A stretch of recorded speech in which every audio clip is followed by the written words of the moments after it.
I am excited to welcome Linda, I'm going to say Yaccarino, as the new CEO of Twitter.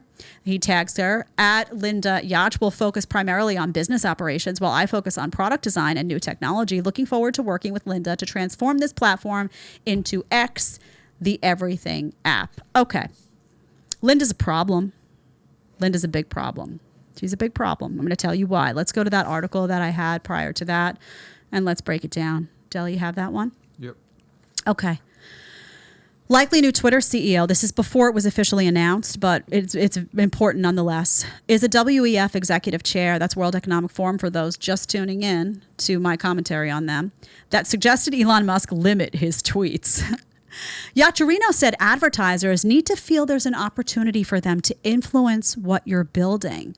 Twitter's new CEO, Linda Yaccarino, a World Economic Forum executive chair and NBC Universal Advertising executive, recently tried to get Twitter owner Elon Musk to commit to self-censorship and urged him to allow advertisers to feel they can influence Twitter. During an April 2023 interview with Musk, Yaccarino told Musk that advertisers need to feel there's an opportunity for them to influence what you're building. No, honey, that's not how it works. She then proceeded to pressure him to self-censor by not tweeting after 3 a.m. Musk agreed to try to tweet less after 3 a.m. This was a bit of a, in jest, kind of, but partially pushed back against the attempt to influence his speech.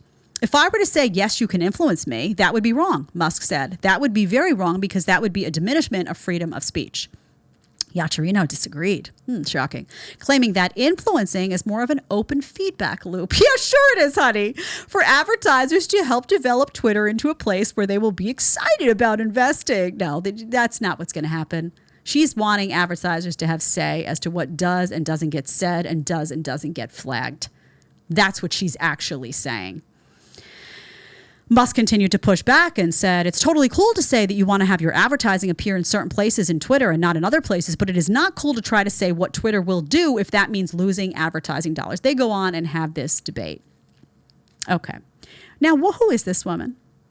Well, prior to being tapped as the upcoming Twitter CEO, Yaccarino was the chairman of global advertising and partnerships at NBC Universal. You got to be... Elon. That's funny. Elon, come on. You're smarter than this. Or is it intentional? I ask. She has previously served as NBC Universal's chairman of advertising and client partnership and president of cable entertainment and digital advertising sales. Okay, so she's an NBC Universal hire. NBC is like the most liberal garbage, enterprise. She also has several ties to the World Economic Forum. Oh, that's nice. A global group that consistently advocates for the censorship of misinformation and supports mass data collection. In her LinkedIn profile, she notes she's been a WEF executive chair since January 2019. Oh, longevity. Currently, she's the chairman of the WEF's Task Force on Future of Work. She also sits on the WEF's Media, Entertainment, and Culture Industries Governor's Steering Committee. Additionally, she's highly engaged with the WEF's Value in Media initiative. Yaccarino has spoken at the WEF's annual meeting about shaping the future of media, entertainment, and culture. The WEF, again, who claims that you will have nothing and you will be happy. This is a huge red flag. So what's going on here? Listen, you have to broaden your mind and you have to think about what could be going on. Is this Elon being ignorant of the reality of where she's coming from? Anybody who aligns themselves with the World Economic Forum cannot be trusted.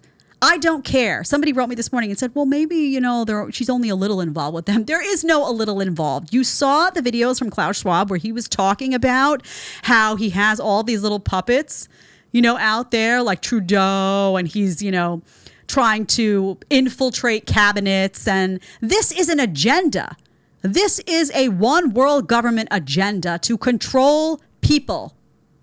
And by the way, there was a video that popped up about her talking about masks and this that was also creepy and cringy. So do I think Elon hasn't done his research? No. What I'm always wary of is this controlled opposition.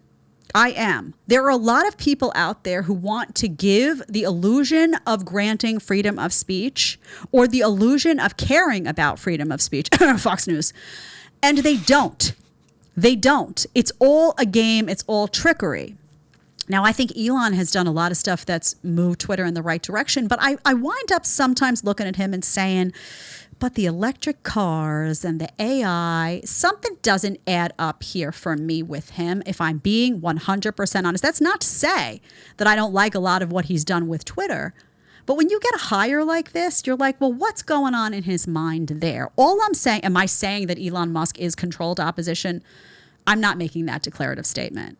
What I am saying is, why would you hire somebody who has ties to the World Economic Forum and put them in a position like that when the World Economic Forum is someone who wanted to vigorously crack down on misinformation? And by misinformation, actually, it wound up being stuff that was actually true, but held the pharmaceutical industry accountable at a time when we most needed that data and those facts.